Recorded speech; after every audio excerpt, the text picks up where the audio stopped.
Welcome to C-Files, folks. Thanks for joining me. Don't forget to like and subscribe if you could. And in this is The Battle for Christmas. I'm reading a book titled The Battle for Christmas, and I'm in the second to the last chapter. I'm just kind of sharing it with you guys.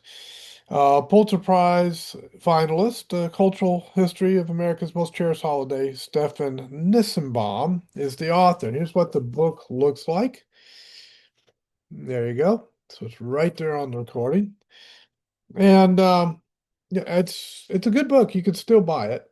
It's still in print. So the copyright on it, let me go back and copyright was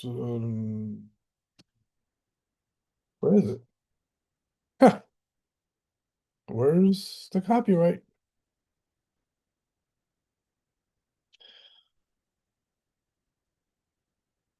Um 1996. 1996. So it was a while back. All right. So I'm going to try to finish up this chapter, Tiny Tim and other charity cases. And this is going through the history of Christmas in the United States. So we'll pick up where we left off in the last reading. And this will be reading number 32. The Children's Aid Society was a great success by 19th century standards. By the end of the century, sister organizations had been established in Boston, Philadelphia, Baltimore, Washington, Cleveland, Chicago, St. Louis, and San Francisco. And other charitable institutions, too, began to direct much of their attention to the children of the poor. Pleas for giving charity to poor children reached their height during the Christmas season, and they seem to have made for an effective fundraising technique. The effectiveness was no accident. Almost certainly it stemmed from a powerful convergence of older and newer holiday traditions. Those older traditions in which Christmas was the major occasion in the year for offering gifts to the poor, and those more recent traditions in which Christmas was the major occasion for giving gifts to children, impoverished children embodied simultaneously the core of both rituals. Little wonder, little wonder then that those children became the object of such attention in mid 19th century American cities. What people may actually have expected of those children was problematic. Charles Loring Brace was among the few who seem to have been able to accept the rough-edged behavior of the street Arabs. That's in parentheses. It's a term that they used back then. Um, let's see, able to accept the rough-edged behavior of the street Arabs, which something that approached unadulterated admiration. Others persisted in trying to see them in a more romantic light.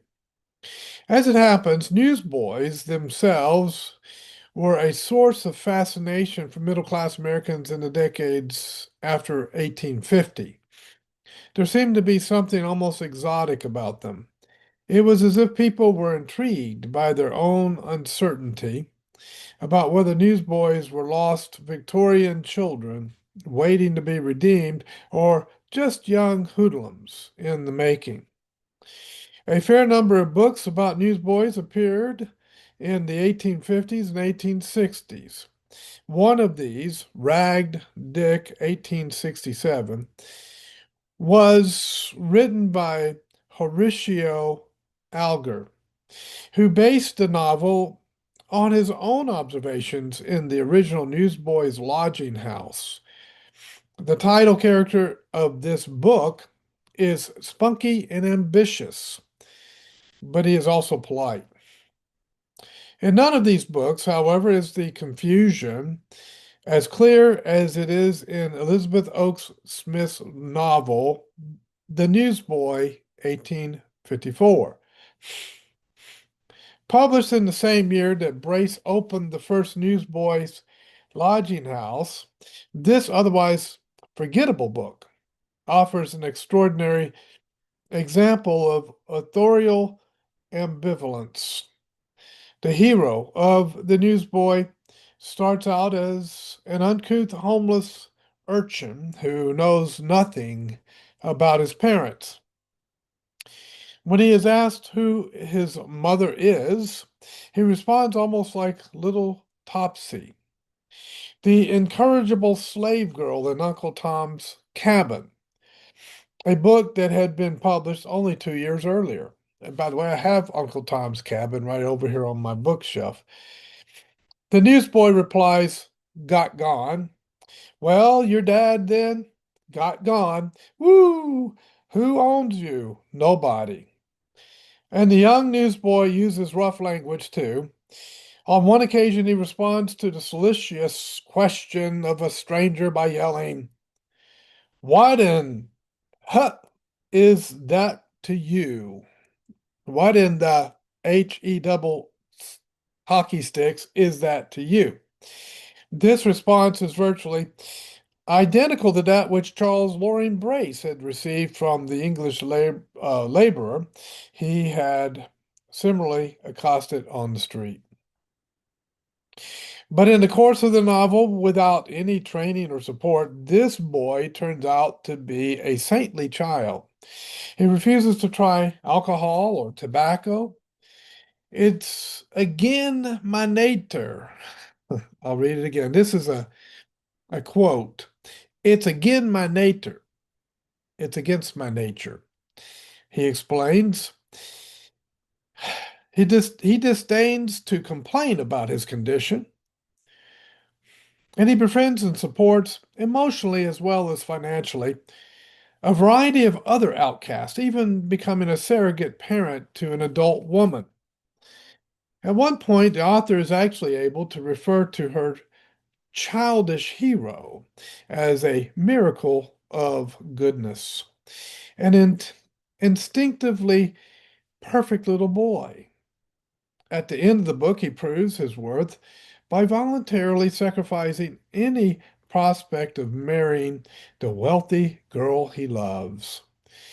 If this newsboy begins the novel as a male version of Stowe's Topsy, he ends it as a male version of another young character from Uncle Tom's Cabin, Little Eva. Such a child hardly resembled the kind of real-life newsboy that Charles Loring Brace had to deal with. All right, let me, before I go to the next paragraph, I'll show you the image right there. See that? And it says under the images, two images of newsboys. The street urchin on the right appeared in the 1872 edition of Elizabeth Oakesmith's novel, The Newsboy. The appealing little boy on the left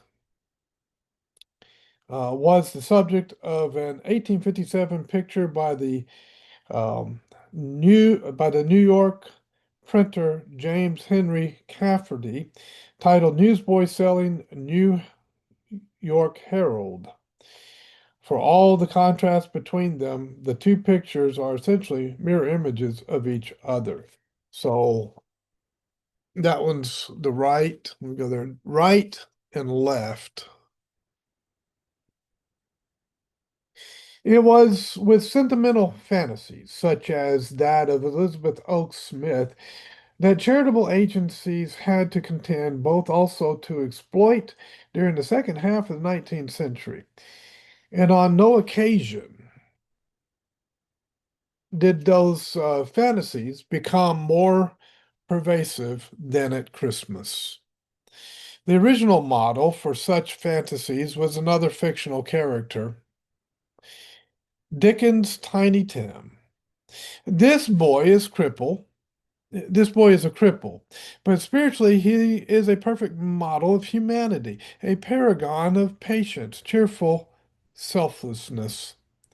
He is even more forbearing than his father in the face of adversity, and with the added vulnerability of his lameness. In fact, characters like Tiny Tim resemble nothing so much as the selfless German children we encountered in Chapter 5, the children idealized by Coleridge and Pestalozzi, or Pestalozzi. It was fictional children like Tiny Tim, needy children who were forbearing and grateful and sometimes disabled as well, who would become the ordinary objects of charity and scores of stories and sketches written in the middle of the 19th century. A Christmas Carol was only the first of a host of stories published over the next several decades and beyond that evoked the gap between rich and poor and used young children to imagine ways of bridging this gap through acts of direct personal generosity at Christmas. One such sketch, a nonfiction account published in 1844, the year after A Christmas Carol appeared, sets the scene. Traveling on the ferry between New York and Brooklyn, the writer has encountered a small girl, palpably impoverished, and is struck by something unusual in the girl's demeanor, something that set her apart from the whining, obtrusive beggars of this large city. Sitting quietly amid the other, more prosperous patrons of the ferry, this child signified poverty that complains not. Her face conveyed utter hopelessness, but also a striking resignation. The writer has drawn to that. The writer was drawn to that, and other passengers were too. Children crushed to the earth with poverty and crime are common in large cities. They are painfully numerous, but it is seldom that such quiet, uncomplaining little sufferers are met there. Here was the basis of the familiar, almost stereotypically genre, uh, in which poor children stand huddled in the cold outside the home of a rich family, gazing patiently through the window at the latter's Christmas luxuries.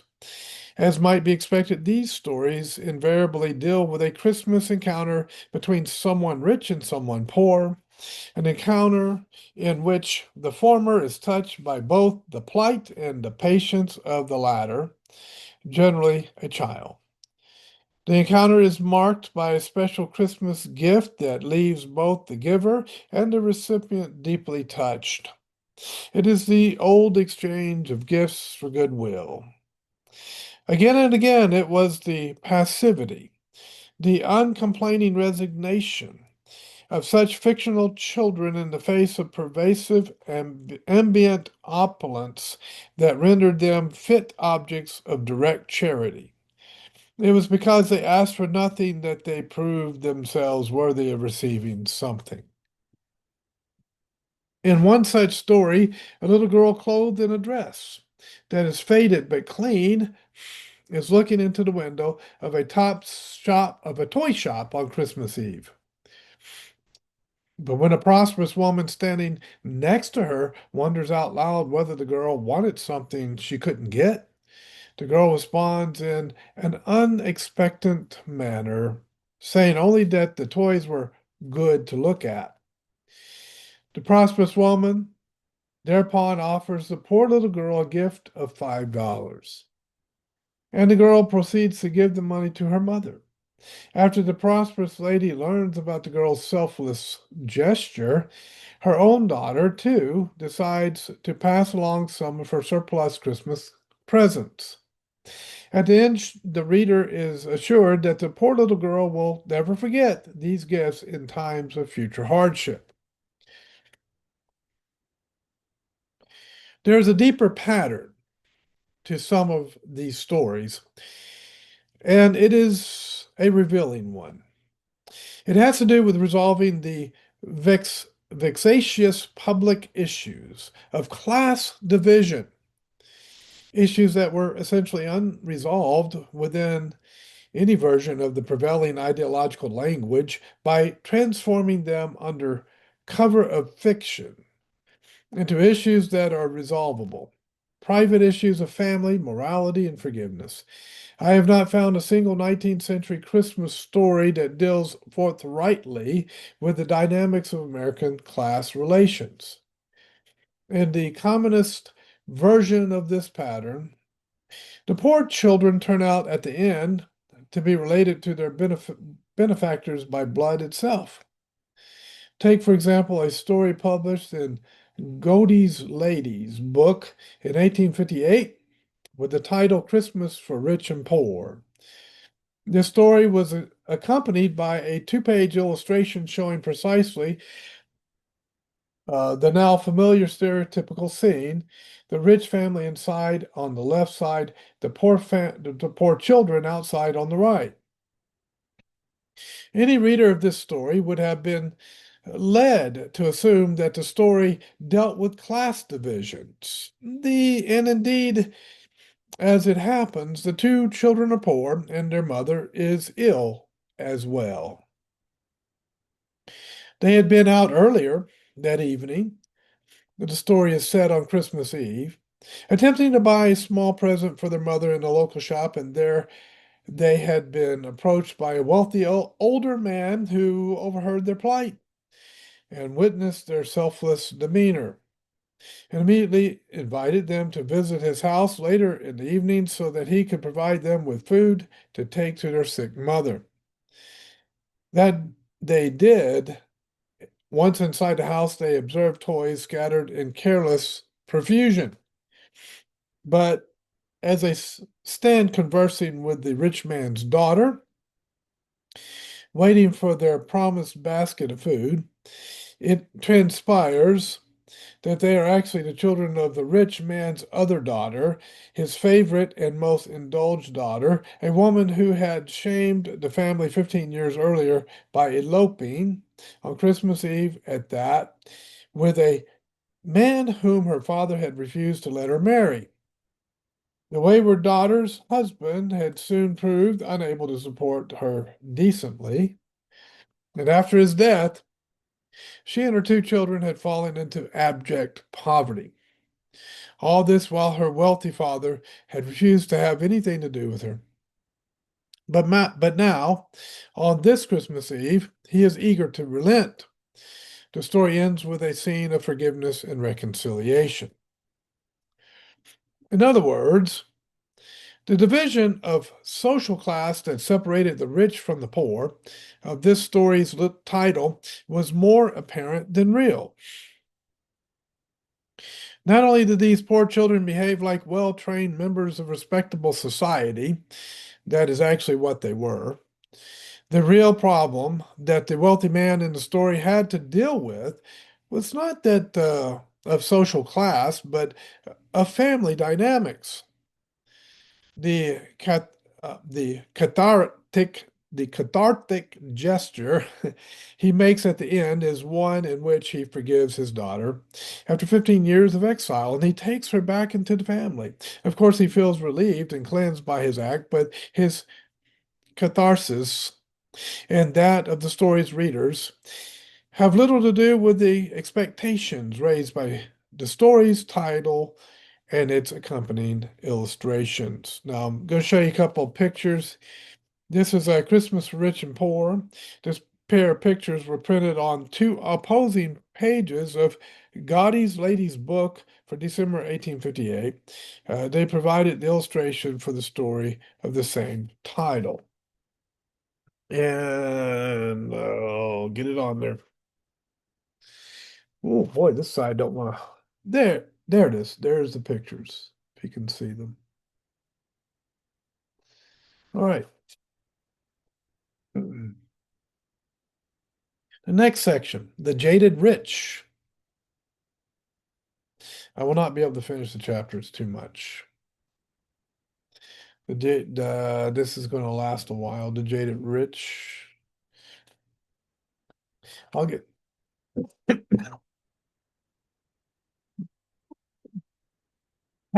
Please excuse me. Okay, I'll do 10 to 15 more minutes. Excuse me.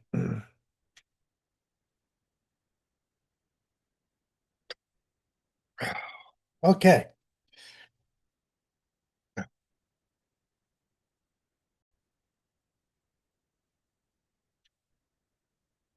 At the same time, the Christmas stories appeared about poor children who were patient and grateful. Other stories were appearing that portrayed the jaded responses of more prosperous children.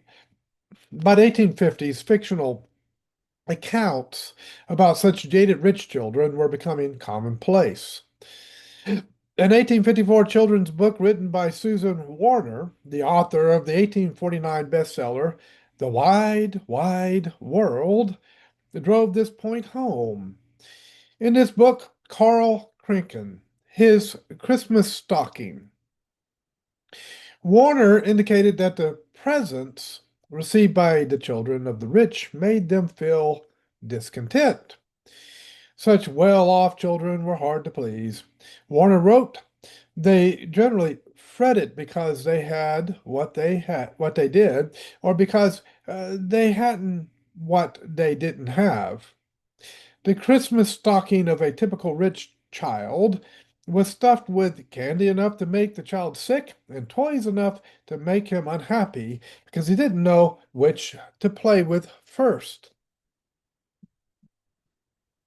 Warner added sarcastically, it was a woeful thing if a top was painted the wrong color, or if the mane of a rocking horse was too short, or if his bridle was black leather instead of red.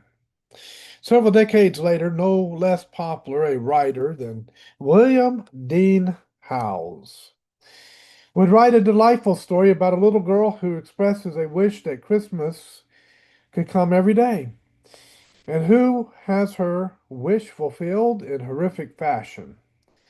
After a few weeks, the girl and her friends become so sick of receiving disgusting presents that they begin to throw them out on the street unopened.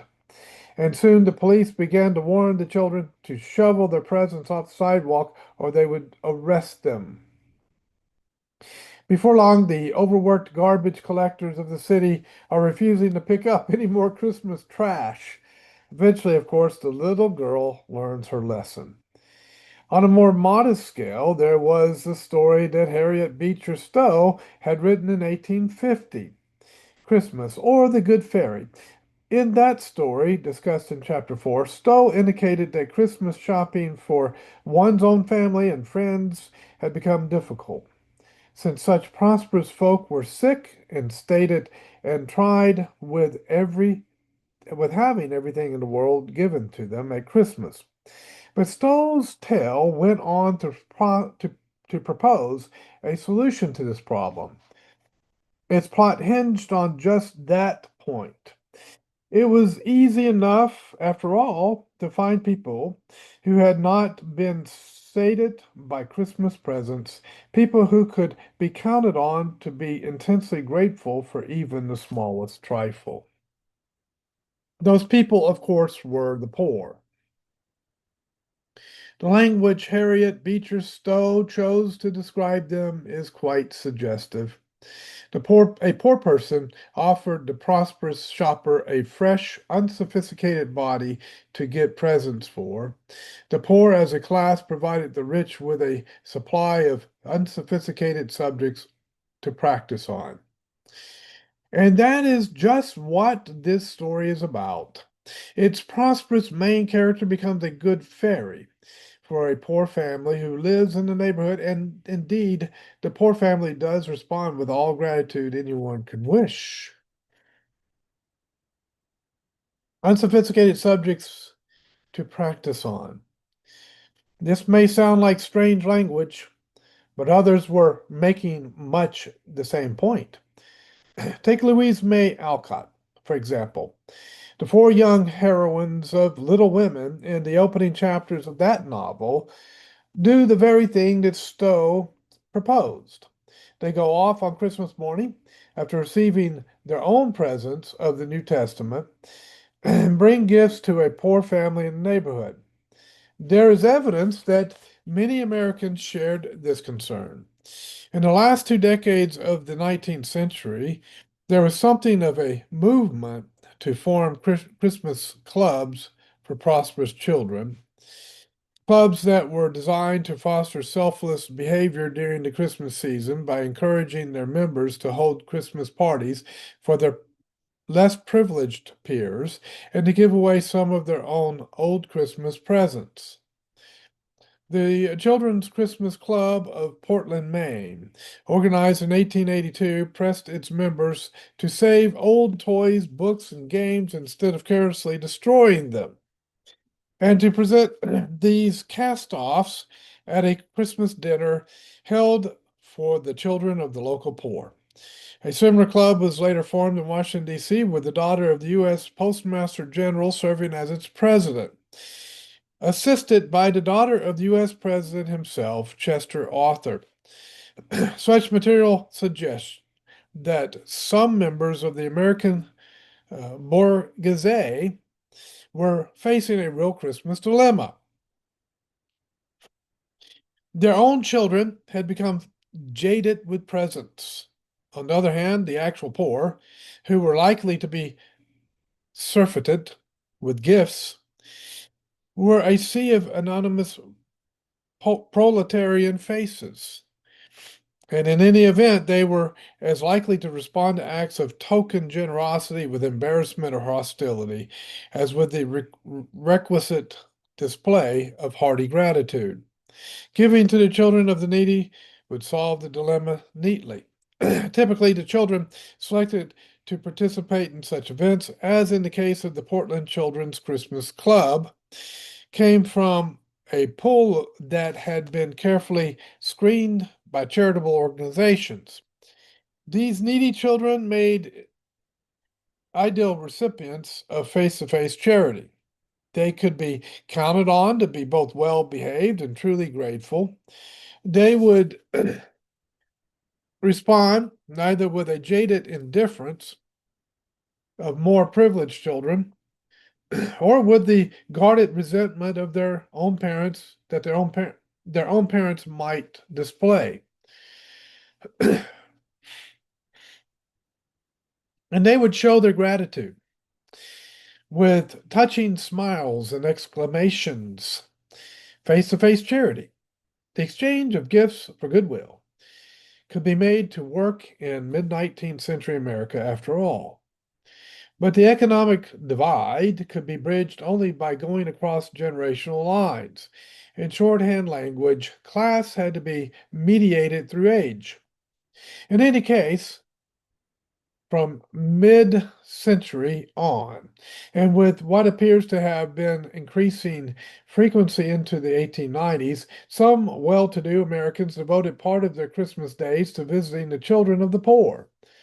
These visits were ordinarily encouraged and arranged by the charitable agencies themselves. The first instance I have found of what would become the standard ritual took place in 1844, when Margaret Fuller chose to spend part of the Christmas day with the children of New York's Asylum for the Dead and Dumb, and to report on her visit in the New York Tribune. This episode is recounted in Chapter 5.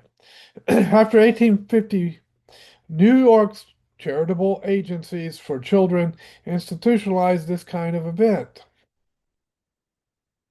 They began to hold formal open houses that more prosperous residents of the city were invited to visit on Christmas Day. Open houses that received lots of publicity.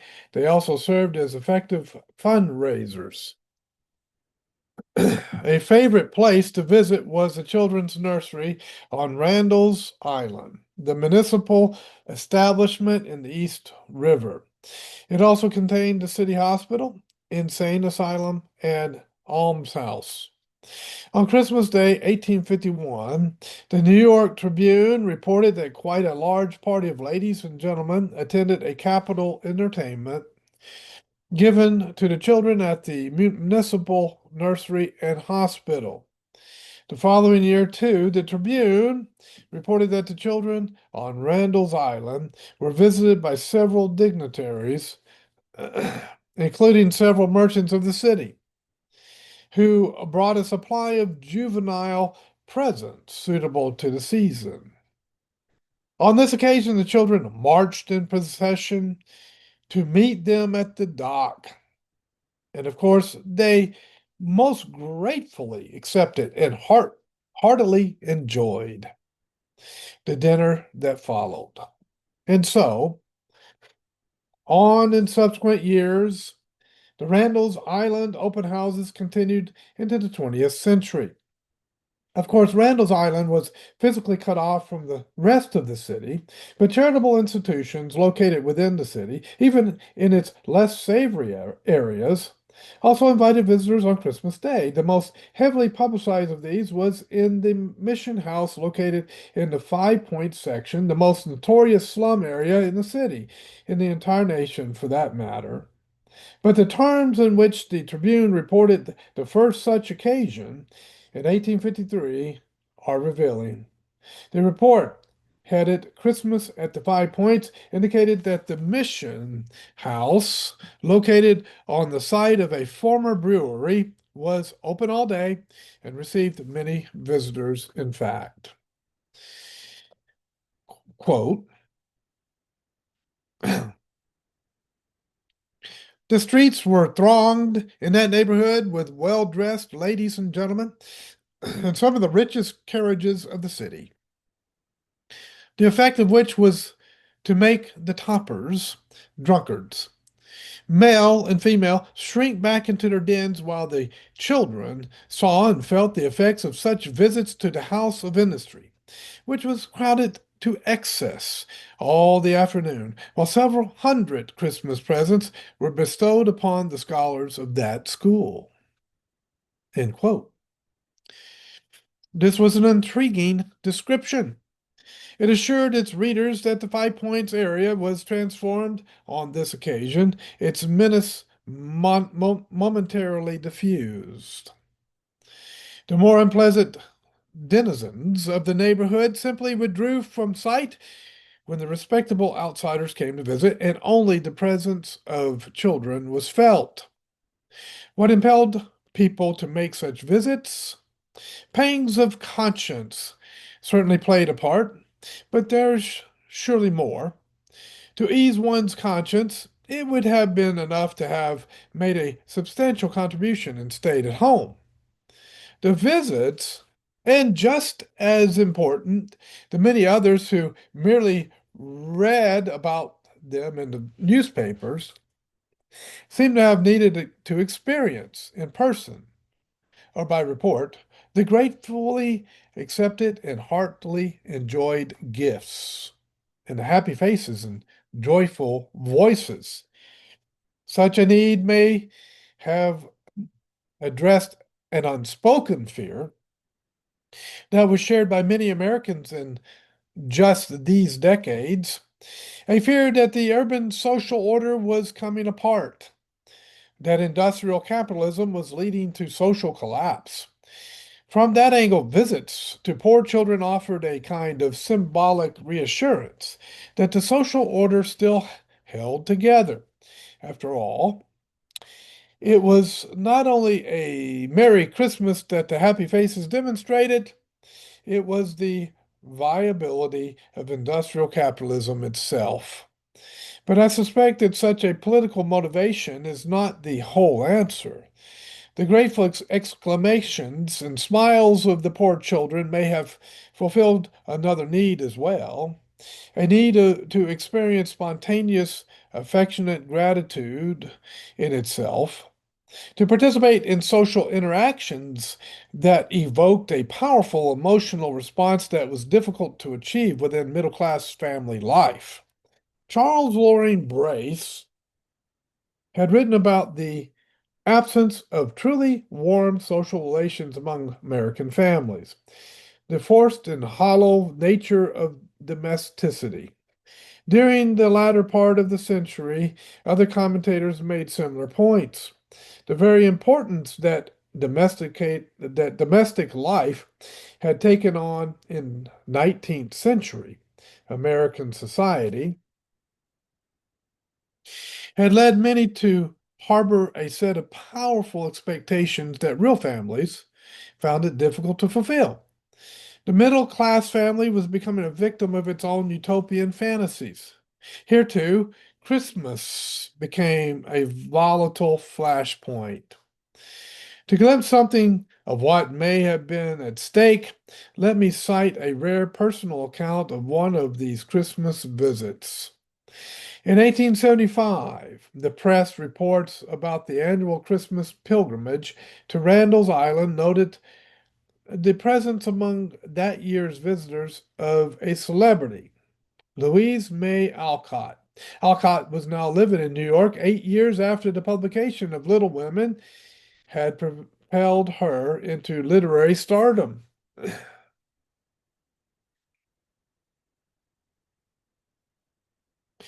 Alcott and her party visited first the municipal orphanage, then the children's hospital, and finally the home of retarded children.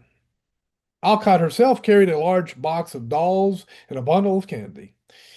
At every stop, one newspaper reporter reported Miss Alcott mingled with the little ones, giving to each a doll and some candy, accompanying each gift with some kind of greeting. Alcott was deeply moved by the experience, and she wrote a lengthy private letter to her family describing it. Her letter is filled with graphic descriptions of the children's gratitude, intense and helpless, the sudden cry of delight, the outstretched, groping hands the size of "Oh, oh!"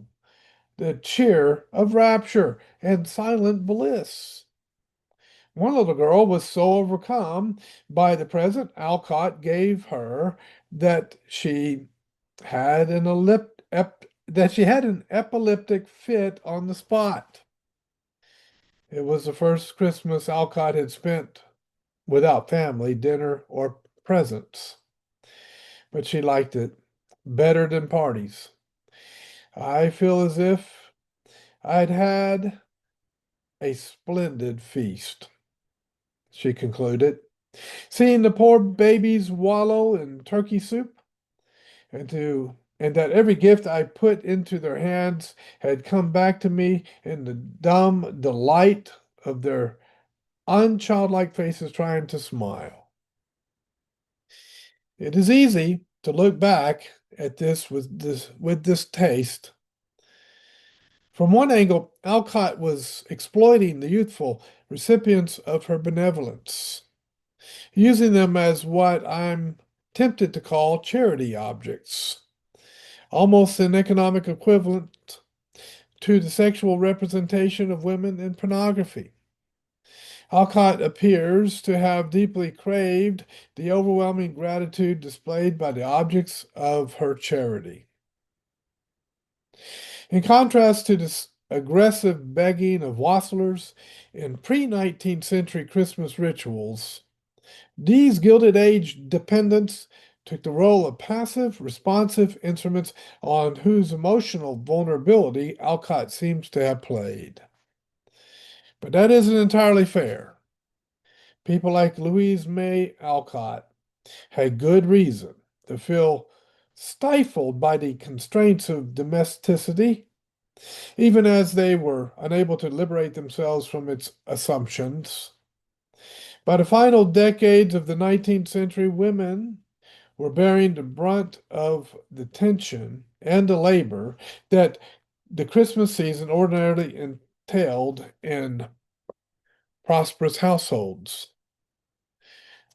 The Ladies' Home Journal actually published an article in 1897 that acknowledged this as a cultural problem. Men in thousands of homes across America would be truly thankful when this Christmas business is over. The article began as it was written by a man. Why so? By seeing their wives, mothers, sisters, and daughters reach Christmas Day utterly tired out and with the prospect of a siege of illness as soon as the Christmas is over. These were women try it again. These were women on whom the emotional work of Christmas had devolved. along with the bulk of the shopping and the cooking, women who felt themselves chiefly responsible for making sure that their husbands and their children, or as Alcott's case, their fathers, were satisfied with the holiday experience.